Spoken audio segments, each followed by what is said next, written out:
한국항공우주산업 카이와 폴란드가 FA-50 경전투기 48대에 대한 수출 계약을 체결한 건 지난 2022년 9월. 카이는 지난해 7월부터 FA-50 GF 버전 12대를 계약 조건보다 빨리 폴란드 공군에 인도했습니다. 남은 건 표적을 탐지 추적하는 항전 장비 A사 레이더와 공대공 미사일 등 폴란드 요구 사항을 반영한 FA-50 PL 버전 36대. 계약상 PL 1호기 납품 시기는 내년 10월로 오는 2028년까지 납품을 완료하기로 돼 있습니다. 하지만 카이가 PL에 탑재하기 위해 미국 RTX사와 계약한 레이더 팬텀 스트라이크의 시제품조차 납품받지 못해 인도 시기를 맞출 수 있을지 의문입니다. RTX는 PL에 탑재할 레이더를 개발해 시제품을 카이와 FA-50의 체계 통합을 담당하는 미국 로키드 마틴사에 보내야 하는데 카이는 시제품을 아직 받지 못해 지상 장비 점검 등 테스트도 못하고 있는 것으로 전해졌습니다.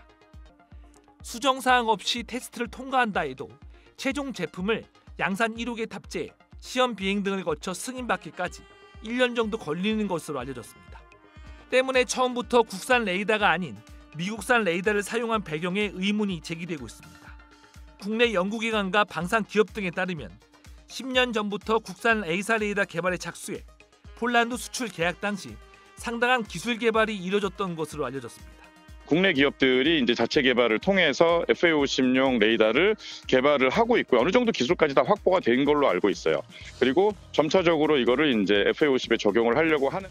이에 대해 카이는 미국산 무장에는 미국산 레이더를 장착해야 하는 미국 정책을 따른 것이고 레이더 시제품 납품 지연은 항법 장치 납품 일정 조정 때문이라는 답변을 보내왔습니다. 레이더를 탑재하지 못하는 등 인도 시기가 미뤄지면 계약 조건에 따라 카이는 폴란드에 위약금을 지불해야 합니다.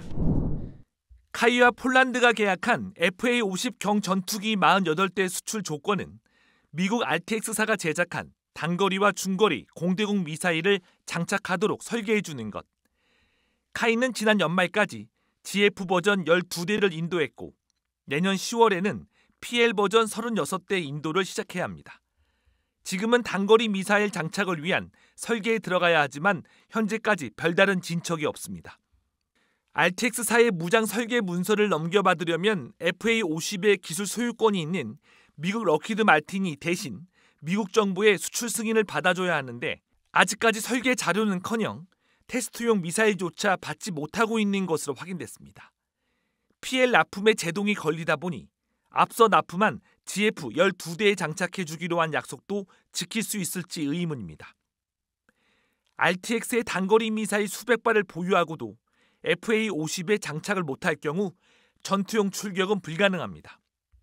PL의 많은 부분들을 미측에서 담당하는 부분들이 있기 때문에 지금은 미측에 대한 철저한 어떤 관리 감독, 폴란드와의 공유, 현재 GF 납품된 항공기에 대한 또 철저한 후속 관리.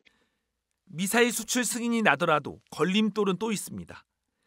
미국산 레이더와 미사일을 전투기 항공 전자컴퓨터와 연동해 보려면 카이는 FA-50 체계 통합 권한이 있는 미국 로키드 마틴에 시제기를 만들어 보내야 한다는 것. 로키드 마틴이 카이에 FA-50 시제기 2대를 요구하고 있는 것으로 전해진 가운데 한 대를 통합하는데 1,000억 원이 넘는 비용을 지불해야 하는 것으로 알려졌습니다. 현재 이제 폴란드 PL 버전은 미국 레이더와 락히드의 체계 통합과 무장 통합, 관리에 큰 요인으로 작용할 수밖에 없는 거죠. 카이는 미국 외 지역에서 생산된 전투기에 단거리 미사일을 장착하는 건 처음이어서 승인에 시간이 걸리고 중거리 미사일은 적용 가능성이 확정되면 폴란드 정부가 미국에 승인을 요청할 거라고 전해왔습니다.